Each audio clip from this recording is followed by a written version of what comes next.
One of the things that we like to touch on at onesecondleft.com is Canadian teams, not just hockey. One of the ones that we do follow, or Ryan Smith follows quite a lot, is the men's national basketball team, who are really making some strides as of late, right? Yes. We just recently had a training camp in Toronto. For those of you who don't know who are in the States or listening to this, Steve Nash is now the general manager of our Canadian men's basketball team. That's a big step for Canadian basketball in our country. It has been on the back burner for a long time. However, there is a youth movement that is moving through our system like wildfire. The Canadian junior teams are winning at the junior ranks. They're beating the United States at competitions, and we are getting more and more prospects into the NCAA and to the NBA more than we ever have before. So recently we just had a training camp. We had this at the Air Canada Centre, and it was named just before the training camp that Jay Triano, the former head coach of the Toronto Raptors, would be the coach of the men's team, bringing back an old friendship between Nash and Triano. And at this camp we had, I think it was about the 30 best players currently in the system for Canadian basketball. Now, there was one omission, and that was only because he had other commitments, and that's the young Andrew Wiggins, who, if you read onesecondleft.com, that guy is all over our website. We are all at him, like that kid on a Smartie, I guess. Andrew Wiggins is the next Canadian hope. He is the best player to come out of this system in a long, long time. Anyways, so at this camp, we had 4th overall pick Tristan Thompson of the Cleveland Cavaliers there. We had Trey Lyles of high school, 16-year-old. The kid is a great rebounder, good scorer. He had committed to Indiana and then just decommitted recently. You have players like Tyler Ennis, Chris Joseph, Mike Kabongo. You had Andrew Nicholson, who just got drafted to the NBA, Kevin Pangos, Robert Scares of the Los Angeles Lakers, he just signed a contract, Kevin Birch, who just transferred to UNLV. You also have Anthony Bennett at UNLV going there this year, Kyle Wilcher, who plays at the Wildcats of Kentucky, won the national championship last year, as well as you had NBA players such as Nash, who was just practicing with them, but you also had Jamal McClure, you would have Corey Joseph, you would have had Joel Anthony, Kyle Olenek. I think Anthony Rounders was not there, he was injured. Anyways, what I'm getting at is that the team, our system now is producing top tier players. And for the first time in a long time, our team has a chance of making the Olympics. It's exciting. I think it's showing that Canada's A, getting bigger, 2, is getting more multicultural, and 3, I think we're putting more money into the system. And I think that's creating a better avenue for Canadian basketball players to exceed at the sport that a Canadian invented. Right, and I guess the big thing you touched on, to me anyway, that I find is exposure. This is a program that traditionally, not only this, but also our men's soccer program as well, that has struggled with exposure. And they're 2 big-time sports growing, especially basketball growing in Europe. We all know how big soccer is. Basketball is just getting huge in Europe. It's big in the States, and yet here we are with in the past we've had very limited talent. Some of that talent, like Nash, later in his career wouldn't play for Canada due to injuries, and there are some people who say that there was all kinds of politics involved too. But now, as you said, I mean, just looking over that list you had there's a ton of talent. That may not be NBA superstar level, but I guess from what you were saying is that the best thing about this now is the exposure, and these young kids are willing to play for Canada and want to be there and play against the States and compete.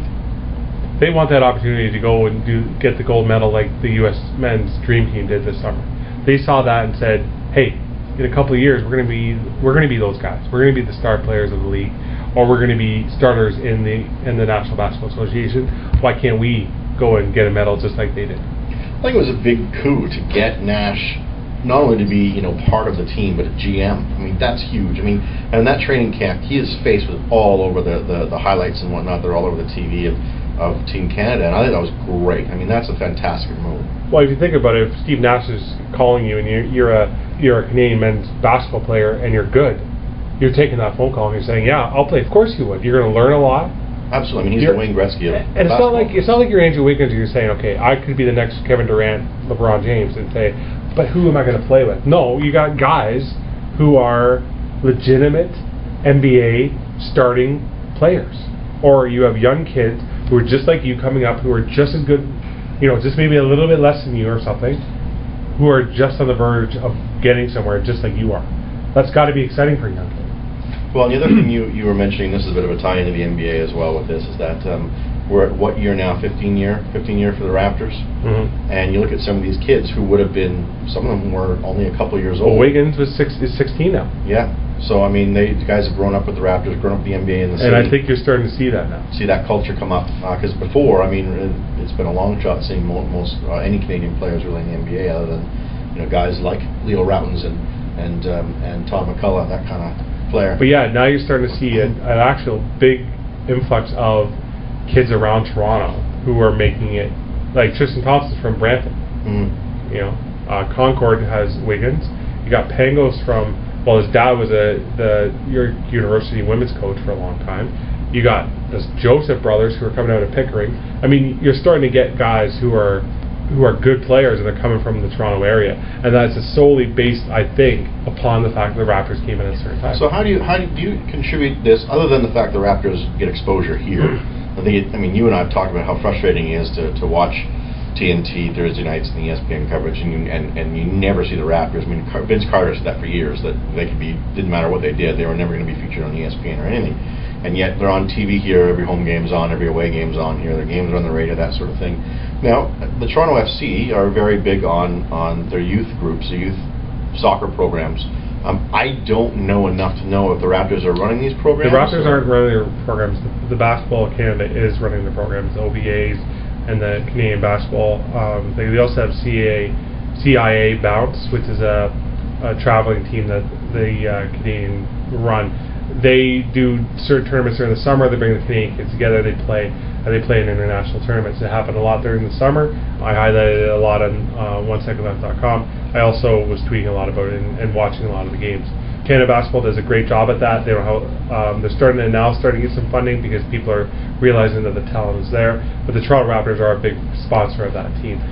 The assistant general manager of the Raptors, Mauricio Gherardini, is part of the management team of Canadian basketball. So he is face of the franchise as well as the face of the franchise for the Raptors. So. Okay, two things. I'm going to put you on the spot here really quickly, and obviously you didn't give you any time to think about this one. But there's a Canadian basketball league. It's a small league, fledgling league. Just starting up, a couple of years in. But the idea is that they're in smaller towns across Canada, and I guess my point is that you look at the NBA being the NBA.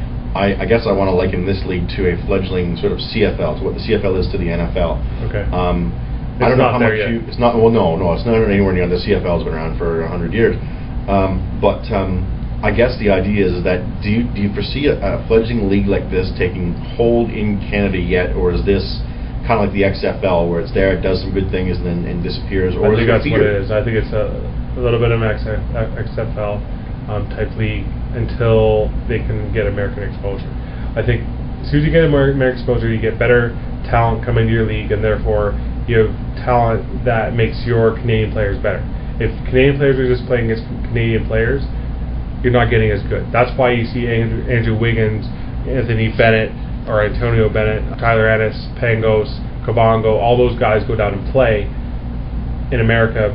In the D-League, right? Well, not even the D-League. They go play high school ball. Right. And then they get recruited. They go play NCAA ball. And they're playing against the best young kids of their age. And then they go either play NBA, which hopefully a lot of them can do, or they'll go to Europe and they'll play against men, and that's where it happens there.